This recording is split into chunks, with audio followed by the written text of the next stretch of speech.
Okay, so what I want to stress today is that it's not just about English. Currently, we have 7,170 known living languages. That's a lot. I can speak 4 languages, uh, not proficiently, of course, but 7,000. And the survival of the language depends on many factors. And if you imagine today's products, such as virtual personality assistants, chatbots, or speech recognition, Google translation tools, support only handful languages. You can take an example in Apple Siri. I think it supports 21 out of 7,000. That's a lot. Alexa, 8. Google Home, 13. And I guess that everyone knows Google Translate. It can help you translate 108 languages out of 7,000. So don't get me wrong. The translation is really powerful tool. I use it every single day. But what if the language is not supported there? It just gives you another layer, another social pressure to just abandon this mother tongue for something else. So I believe that also that's why so many people tend to use English in their daily life, even though they don't live in England or in USA. I'm one of them. I will be honest. Sometimes I feel more comfortable speaking English than in my own mother tongue. And I live in Czech Republic.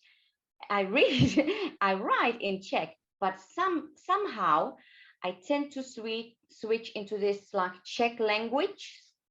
And I actually feel more comfortable, for example, during the interviews, to speak English than in my mother tongue.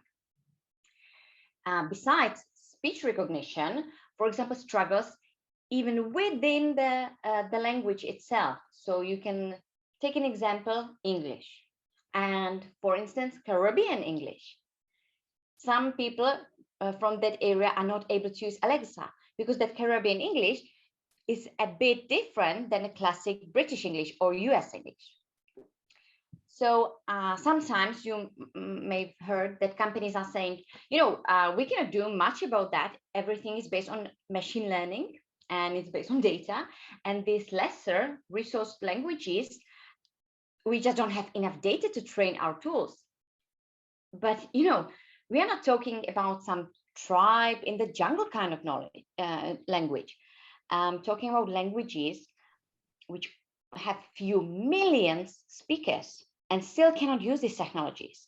These countries are in Africa, China, and India. And really, many people speak that language. It's not about 20, 200, it's about millions. So how to support a language? I would like to inspire you today. Make it visible, make it online. When you take a user-generated context on YouTube or on blog websites, you make a point, you make it worthwhile for developers to make tools, make the services in that language. So that's also a bit of my story today. When I started with AI, I was reading and studying English. That's perfectly fine. However, I wanted to just double check it in my own language. And I went to YouTube and I found nothing, zero. There were some university lectures recorded, but they were pretty boring. Mostly you could see the ceiling of the teacher, really super not exciting. And for someone who just starts with AI, you have to provide them the materials, the material context, full of joy, full of energy, easy to understand, and especially in their own language. And I was not able to find. So what I did, you can find on the next slide. You can just, yes, I started my own channel. And I really spoke easy language, of course, in my mother tongue for total beginners. And I tried to explain how AI works, try to show the applications available online, how to make new recipes, how to make a new recipe for a beer, everything like that attracts people. and it's really important to provide the materials in their own language, in the non-technical level. So that's something, it's the first example. I want to show you that we should incorporate our own languages, even though that they might not be that popular worldwide, because otherwise they will just maybe disappear one day. So another story. To be fair, some companies, of course, are keeping on, started to think about inclusive language. And for instance, you could see the example in front of you instead of fireman, firefighter. So that's how companies could eliminate biases based on gender or age. And that's also a very important aspect, not just to include the languages which are not that known, but also to have the inclusive language, to not discriminate based on age or gender in the language. So you could see, for example, Microsoft Tools 360 is already using that. And the final story, because I really want to hear your voice, not mine. It's about, next slide, please. Yes. Sometimes we also tend to forget that it's not all about the words. It's a language, sure. But what about people which cannot speak or see easily? And they don't have to have the disabilities like vision or speech disabilities, but they could be kids. They cannot make the whole sentence, or elderly. They could be dementia. They have really hard time to express. So they have language difficulties. So what I would like to maybe inspire you in your future research is to not forget that language is one thing, but also we could speak in the sense of symbols, which could be generated. I'm sorry. So I think it's really important. If you are doing something, if you're, for example, working on some application, not everyone will understand the meaning. And sometimes it's handy, instead of a text, to put their symbols to communicate with the wider audience. And it could be kids, could be elderly, of course, based on the application area. But to extend it and to be fair and include everyone, I think the symbols are important and will be important very, very much in the future when we're going to implement the AIs into elderly homes and the kindergartens on a daily basis. So that's from me. There were 3 examples I wanted to show you where the language inclusion in AI could be challenged. And I would really love to hear some stories from you. They don't have to be based on these examples, but maybe you had the same story that you can find the language, the local language materials, and so on. So please, anyone, stage is yours. Thank you. Thank you so much. That was so interesting. I'll stop sharing my screen now, or is there a certain screen that you would like on? Okay.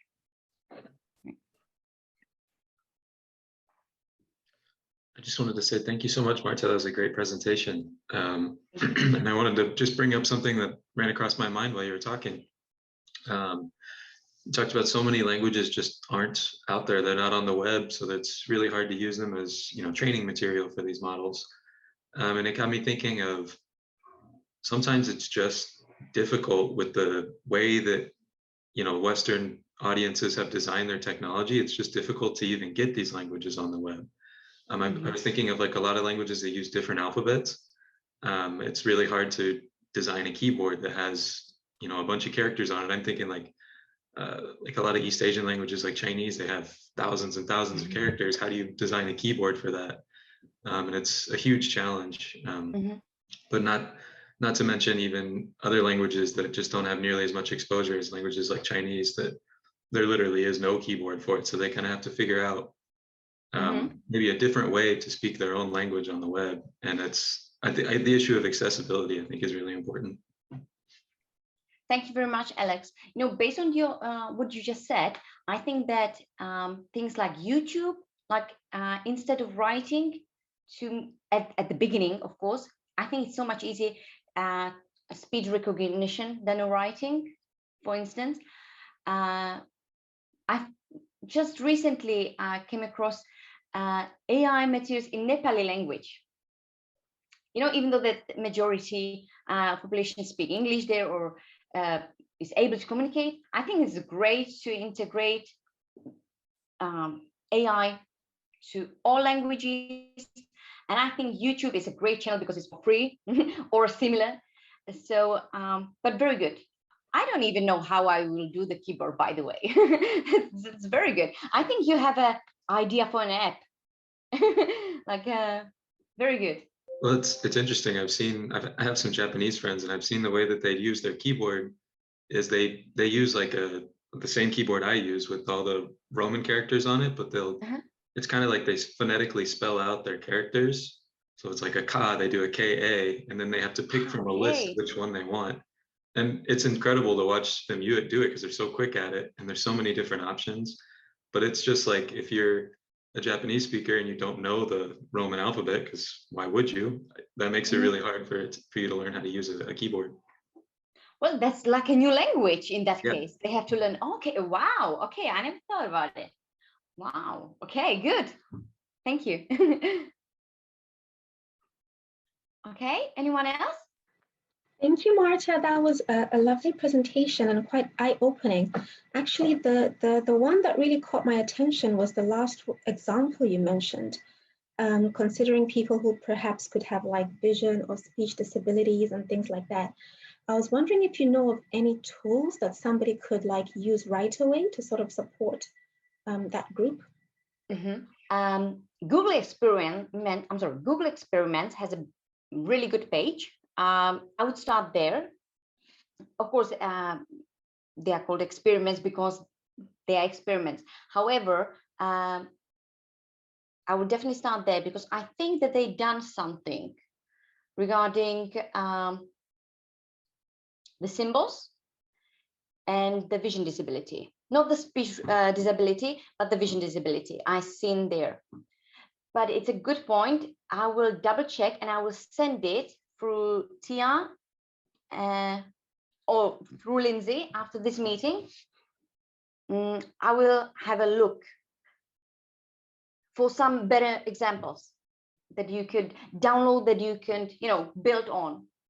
Because this is something, for instance, I know you might read or you might not read the article which I sent before about the Swedish company or Scandinavian company which implements AI in the kindergartens and in elderly homes.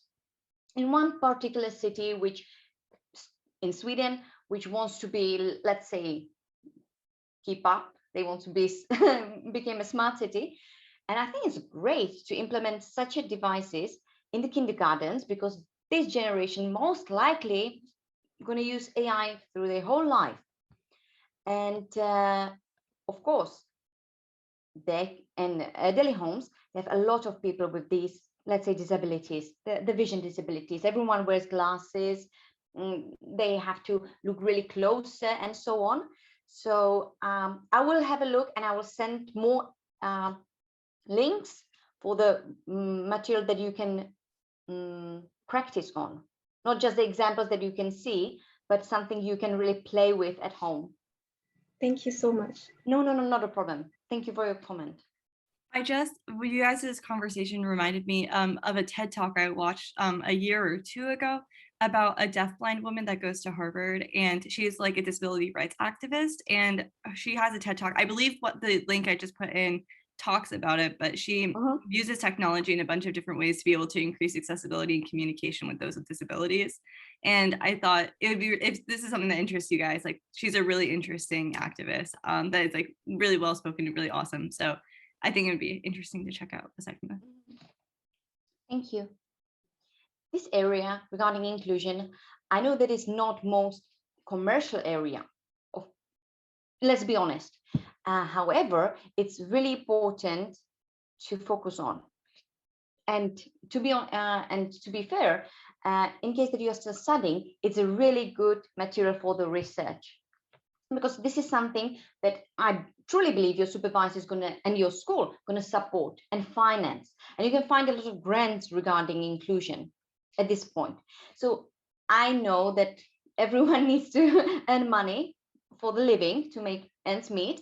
So if you're working, you're mostly working for something commercial, something you can use, some like in the mainstream, sell right away.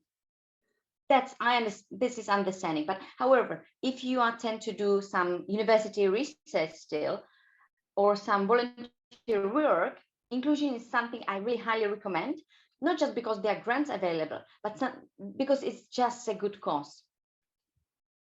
And to be fair, if you come up with something like that, it's going to be implemented like this because no one is looking at that area. This is what I try to also say by the article I sent you, that it's not like a phone for mainstream, computer for mainstream, Netflix for mainstream. Yes, but there's so many competitors.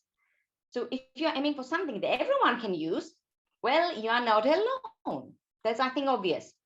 And if you are aiming, and especially at the academia, for smaller group, something special, in every country is this group located. So elderly, yes, in every country, kids in every country. You can pollute the product worldwide very easily because so less people are focusing on this area outside of academia because it's just not for commercial use. And it's also because a lot of kindergartens or elderly homes or homes for special care are not private. In many countries, they are still public. And if they are private, of course, you have a hard time to connect the owners because they are not same people. So that's sometimes tricky, like with public schools. Public ones, great. But private ones, they will, they are competitors. You will not get on board for something that easily. So my tip, if you are interested in inclusion, go for it. Languages, inclusion language, like firefighters, like to eliminate biases, or these disabilities, vision or speech, because we will need them one day. Once you will have a kids, it's so much easier to communicate through the symbols at the beginning when they cannot articulate. Or we're all going to get old one day, hopefully, and it would be great to be able to communicate with our nurses, with our doctors, or with our own family, because it's not going to be easy, especially, and this is something I would like to stress, when you have someone older, like your grandma, grandpa, which are not located in the country as you. For example, you're first generation Americans, but your grandparents are somewhere totally different. They could be in Europe, but they don't speak English. This would be really handy to communicate with your own family, which is not English speaking, which is happening in Czech all the time, because older generation cannot speak English that well, or not at all. We were, speaking more German here. So the symbols and recognition could be something like the way out for someone really old in elderly home, because that doesn't mean when you get old, you don't have to stay in that Europe retirement home all alone. You're most likely going to bring them to US or to wherever, and they will be struggling to speak to nurses.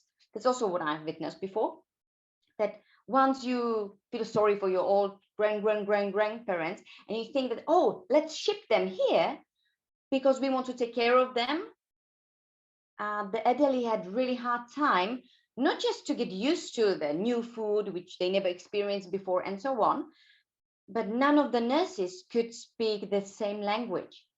And even though that there was no dementia, there was no issues regarding the hearing or speech disabilities for the elderly. That was like totally Klingon language for them. Like, what do you want from me? I don't understand nothing. And it was too late to learn it. So symbols, I think they are really, really important. Speech recognition turning into the symbols, writing into the symbols, and vice versa. That's what I mean. Okay. I don't want to talk all the time. My voice is not that lovely. So please, Thank you, anyone Marta, else? for your talk and for bringing this topic to the table. I was thinking of my home country. I am from Ecuador, and we have, well, Ecuador is a multicultural country, so we have different cultures in a really small area. The thing is that some of these communities, they are far from cities and they don't speak Spanish. They speak their own language. And additional to some technology access barriers, I was thinking also in these in the language barrier that they face every day. So even though there are some plans to bring technology to them, I was also considering like, well, wait, that might not be the only solution, because as you say, like, this is not the technology, sometimes no language is inclusive with them. So it's going to bring other barriers to them, and they're not going to be able to advance in their goals. As far as I know, one of the goals is to have a more educated population, especially in these small communities, so they can have access to more resources, or even improve their lifestyles, health. But like, you don't find information in your own language, it's gonna be really difficult, even though all the advances in technology that we've seen today all over the world, right? So that's a really interesting topic that you brought to the table. But very good, Jose. We just said that's the classic example. Like many countries have the ambition to be more faster in AI adaptation than more developed countries. Let's take an example on the phones. In whole Europe, we had land phones. Like, everyone had the classic telephone at home, and the lines were, across the whole country, and it cost a lot of money back then. However, when the mobile phones came, no one actually needed them, because everyone invested so much already in building the telephone lines for years and years and years. However, in countries like, again, Nepal, or in Africa, or in some Asian countries, which they actually didn't have the telephone lines yet, they jumped into telephones, like the mobile phones, right away. We sometimes call it, maybe you heard it before, the ladder effect. You're so much faster, and you climb on the ladder faster than the developed countries, because the developed countries think like, yeah, we spent so much money, maybe it's going to be just summer fling, no one's going to use that mobile phones instead. So when you put a lot of money, you don't want to change it, and the countries which have the infrastructure going to be thinking like, yeah, we put so much money into something, why to implement AI now? It's going to be another money.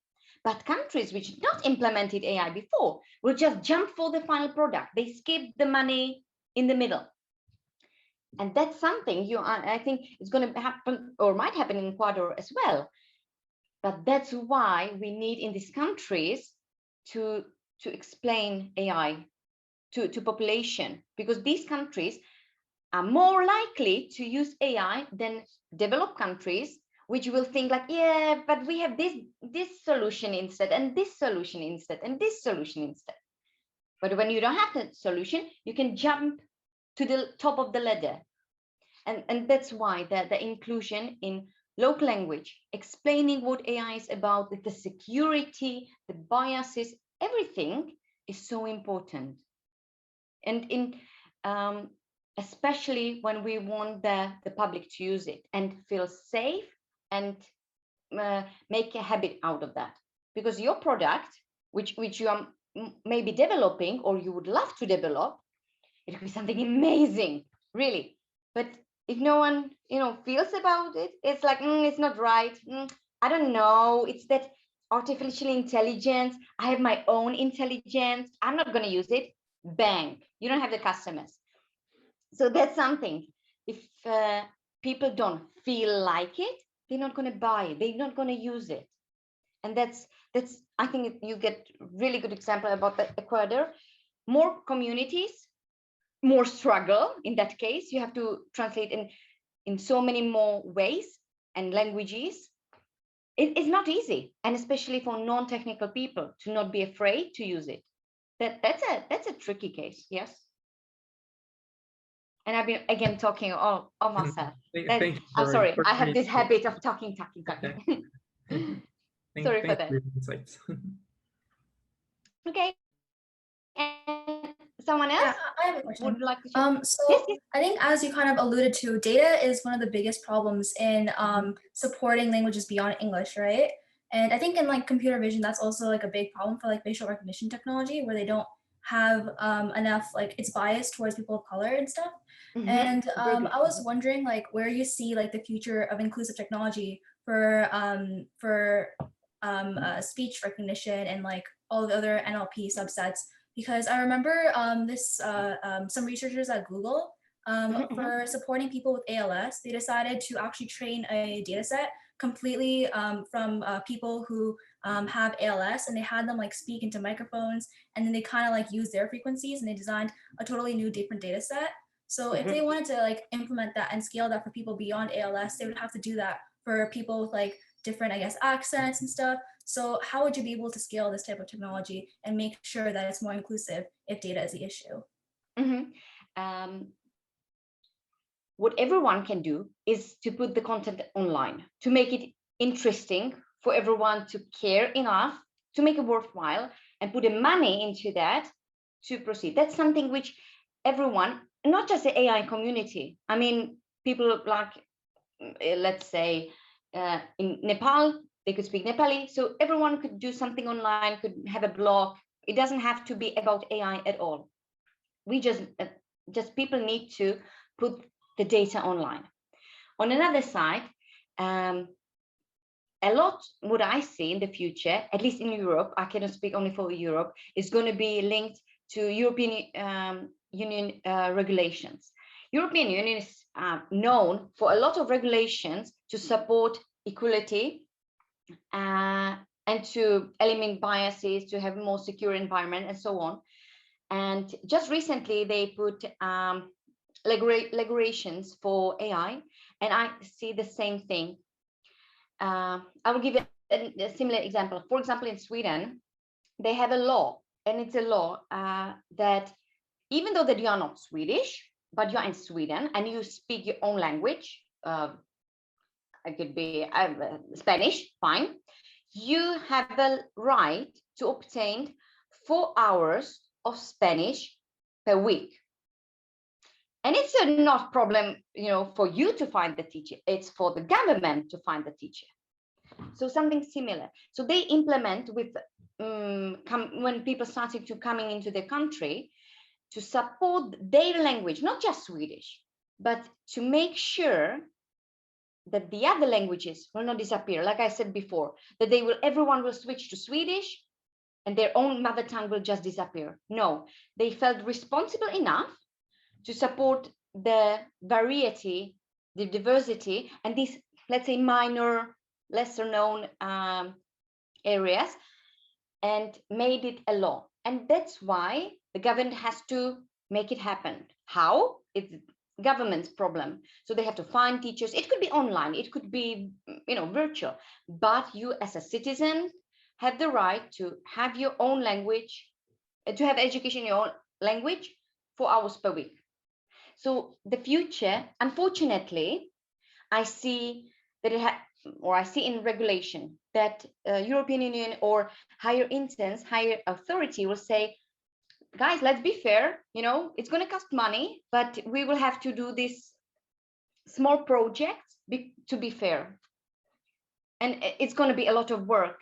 Like you said, they had to make the special group, but because it's not for commercial use, I see it only as the government will take the responsibility and finance it on their own, to be fair to the others. Okay, thank you. Yeah, that's really interesting how you mentioned like the policy side of it and how like policies and policymakers when we're going to be ensuring a more inclusive future. Because when I was thinking more about it on my own, I was thinking that maybe it would be some sort of like tech revolution or some sort of tech advancement. But I think that, yeah, now thinking more about it and after hearing what you said, that it probably will be policies that are doing most of the heavy lifting. So thank you. Thank you as well. But it's not going to be everywhere. I think Europe is a little bit special, and Sweden especially is really a bit special. They really want to have it the equality.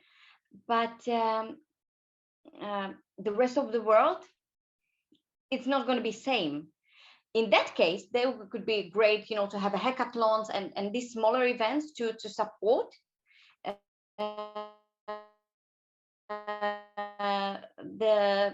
but in Europe, it's definitely, as long as it's a law, a lot of countries have to follow, and that's the easiest way how to make it happen. Okay. So we have about 2 minutes and 45 seconds left in the call, just because Zoom has time limits. So if anyone has any final questions, we just have about 2 minutes.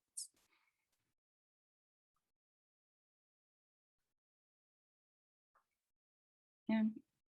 Okay, so it's gonna be me. Thank you very much, guys. I'm not here today as any kind of expert. I just wanted to show you 3 examples which normal people as me are facing every single day in that language, because my language is also small. It's 10 million of people. Really, you will not meet that many Czech people out there. The inclusion, I'm a woman. I may be sometimes treated based on biases, based on my age and gender. Again, second example. And my parents are eye doctors. So I know a lot about eye disabilities and problems with vision. And that's something that I would love for someone to crack, to tackle on their academia project or at a free time as a volunteer. That's something which interests me, and I feel it as really important. So today, I'm very happy if you get at least tiny little bit inspired. And I would really love to know that you maybe made introduction about AI in your own language, because truly believe me, I went there, I checked the YouTube, and I didn't find nothing in my language. And it was so disappointing. In 21st century, in this era when we are really pumping the AI, you know, to the public. So especially just go to YouTube, check it for yourself. If you can find AI for elderly, AI for kids, that's really in your own language, I mean, outside of English, that was really tricky. And I checked the even videos, AI for kids, and they spoke examples about credit cards. None of the 12 years old know what credit card is, like, because they don't have, or maybe have, I didn't have that time. So check it, and it would really make me happy if you can also continue to, you know, expanding the knowledge of public regarding AI, especially that areas which face inclusion.